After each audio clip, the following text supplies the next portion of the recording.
ایسی ایک دعا جو کبھی رد نہیں ہوتی، جانتے ہو وہ کیا ہے؟ ہم سب دعائیں کرتے ہیں، کبھی قبول ہوتی ہیں کبھی نہیں، لیکن کیا تم جانتے ہو ایک دعا ایسی ہے جو کبھی رد نہیں کی جاتی؟ جب سب دروازے بند ہو جائیں، دل مایوس ہو جائے اور زبان خاموش ہو جائے، تب یہ ایک دعا ایسی ہوتی ہے جو آسمان چیر کر بھی اوپر چلی جاتی ہے۔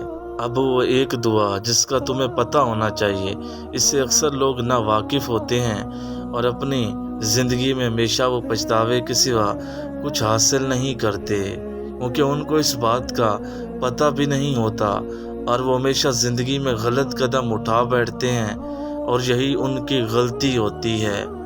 وہ دعا جس کا تمہیں پتہ ہونا چاہیے وہ ہے ماں باپ کی اپنی اولاد کے لیے دعا۔ ماں باپ کے ساتھ حسن سلوک کریں، برا سلوک نہ کریں۔